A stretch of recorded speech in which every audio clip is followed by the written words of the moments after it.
now.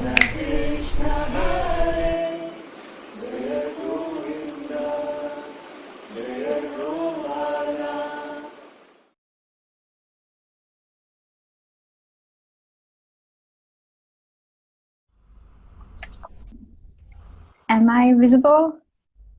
Hello, yes, you are, my dear. Yeah. Yeah. Hi. So, I I don't remember in which satsang, but it was one of the satsangs when you told me to keep coming and keep listening and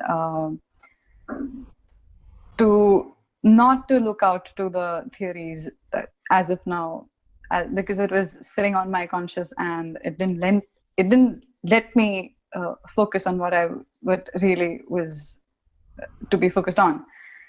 Yeah. So for a few days, it did work, and I'm really thankful to you for that. And recently, since past few days, it's not working at all. It's just it's coming back, and actually, It's kind of now getting worse, and it keeps ruining my sleep patterns and even the mornings.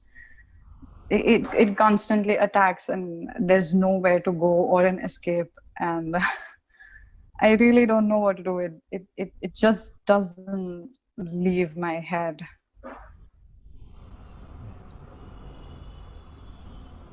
So, uh, so this that doesn't leave your head. Is it like a bundle of concepts, or what? What doesn't? What keeps attacking you? So there are a lot of things. So it keeps on jumping. So I am an overthinker basically. So if a thought attacks me, I'll just keep digging in and there'll be a time wherein I don't know that I was sitting here for 5-10 minutes, and it just I just stay there physically, but I'm not there, and in those moments it has affected me a lot, Ah, I see. I see. that it's like okay, now I don't deserve to even sometimes be what I am, and I feel like I'm flawed, and I just want to jump out and not live anymore, and that past keeps banging and banging, and it's not helping. Firstly, I want to send you all my love and all my. Never feel like you have to jump out of something. If it comes to that, just catch a flight and jump into a flight and come to Bangalore. No? Don't. You're very young, and you reminding me right now of my daughter actually. So I want to tell you that it is never that bad. You see, the mind may present it to you as if it is all worthless and I don't want to live anymore. But if you want to jump, then jump into a plane and come to Bangalore, and we'll take care of you. Yeah. So so don't worry about all of that. The second thing I want to tell you is that your being, what you are, is never tarnished. Is never tarnished. No matter, you may be an overthinker and you may think something 10 million times, full of negative thoughts, what the world calls impure thoughts, all the random nonsense in the world you may have thought, you see. But in this moment, your being is fully pristine in every moment. It remains untouched. You are unblemished, you see. And you don't have to believe that. You will come to a point where you see that. You see? You'll come to a point where you start to notice that, and you'll see that the magnificence of this being, the magnificence of your existence, is so beyond whatever the past may contain. You see? So your thinking cannot damage you in some real way. The only thing it can do is it can propose to you some ideas about how you are limited and how you are not enough to yourself. You see? And as you remain in satsang, then what will happen is that these ideas will not be taken to be the truth. You see? Now, one trap that the mind will set for you is that it'll set this idea of working and not working. You see? And we will say, okay, if there is the rising of peace or joy or love, satsang is working so well. But sometimes you come to satsang and the mind attacks you even more. And the mind says, see, even this stopped working. Now you're completely Yeah. okay. Now you're completely. Yeah. See?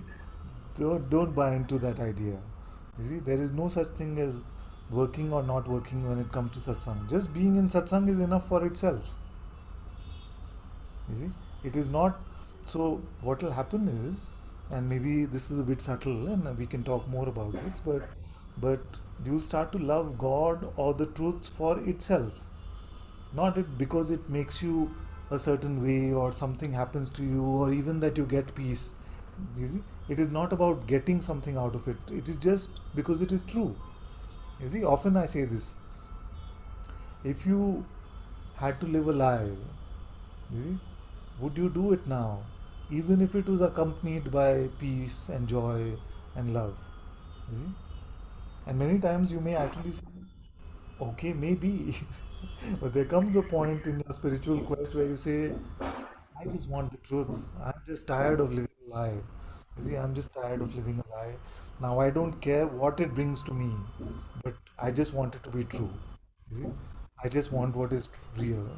So then we are not so trapped by the mind's tactics about say this started working or stopped working, this is working well, because you're not looking for something out of it. It is enough for by itself for what it is. You see, so that's the same for satsang also. Satsang is not something that is meant to give you something, it is just the truth, the company of the truth, satsang. You see? So it is enough because it is the company of the truth. And the minute we start to have expectations that this is what should happen because of it, then the mind will start playing with it in that way. You see? So many come to me actually and they say, Ananta, when I started doing the inquiry, it was so beautiful, it was working so well. After 6 months of doing the inquiry, it stopped working for me. But it cannot stop working, you see. The inquiry is the question, who am I? Every time you ask, you see, the answer is revealed to you. The answer may not be fathomed by the mind, you see. But many times what can happen is that in the revelation, it is accompanied by some love, some peace, some joy, and we start getting attached to those byproducts, and we say, it's working really well. I'm so spacious. Mhm. And then after a point, like everything else which is phenomenal, it may not continue to be that way, and then we feel like, oh, the inquiry stopped working. But it is not like that. The inquiry is the question, who am I? You see, it has nothing to do with the production of peace or joy. You see? And this may be tough for many of us to hear because many of us feel like we are inquiring because we want something out of it. You see? But the inquiry itself clears us clears up that desire, that wanting, because that wanting makes us suffer. You see, that desire makes us suffer. If you are okay with whatever just is, then what suffering can there be? You see, we have an idea of what something should be, and that is suffering. You see, so when you come to satsang, if you come empty of expectation, you see, then every satsang is just perfect. It doesn't even have to be perfect. It is just what it is. So, so don't let your mind trap you in this game of working and not working, even the game of boring and not boring, because maybe it can happen that way that you may not be saying it to be polite, but it's very common. You know, where you feel like, yeah, it was nice, you see, but actually now in my 10th satsang, I'm realizing he's just saying the same thing over and over, which is actually true because there's only one actual answer, you know.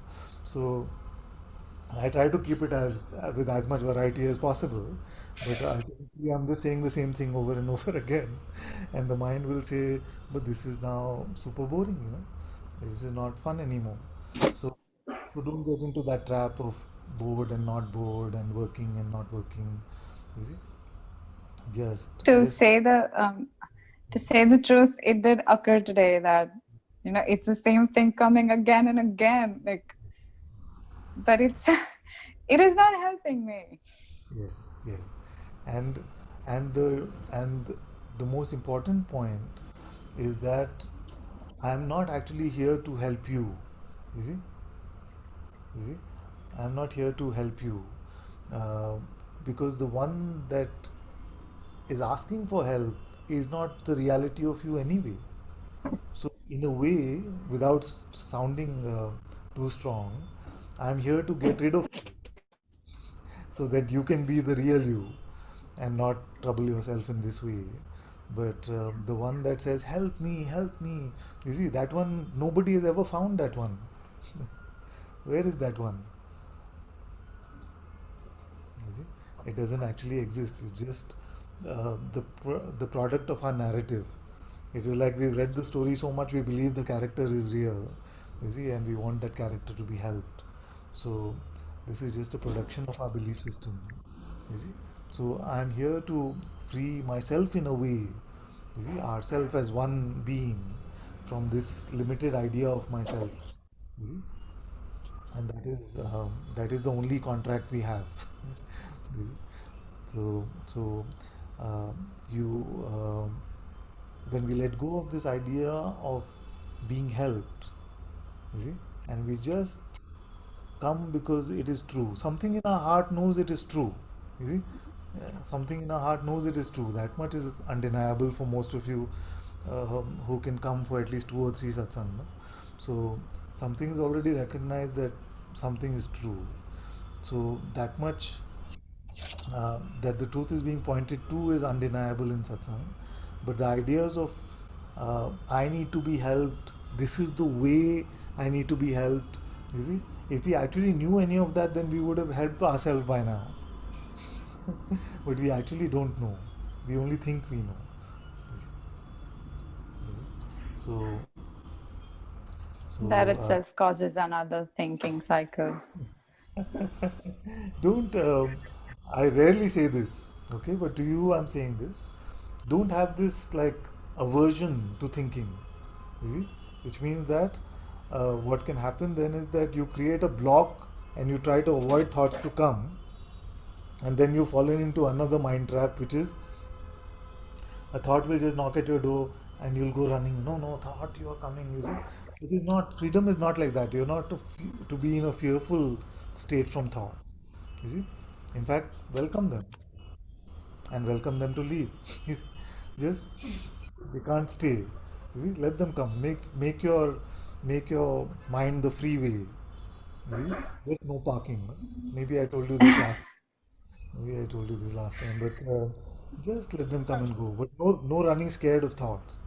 You see, thought is coming. It's okay. It's okay. What will it do to you? Nothing. You see. So and don't label yourself as a overthinker or something like that. Everybody is an overthinker. Don't worry. You see. You see? So to believe one thought is to overthink it, and everybody does it, even the sages. So don't worry. Relieved.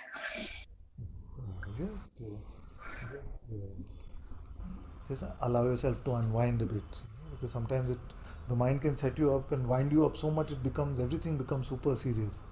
You see, and then it's everything becomes like a matter of life and death, and what am I going to do? You see, Yeah, yeah, yeah, yeah. things are okay. You see, things are okay. You'll be just fine. You'll be just fine.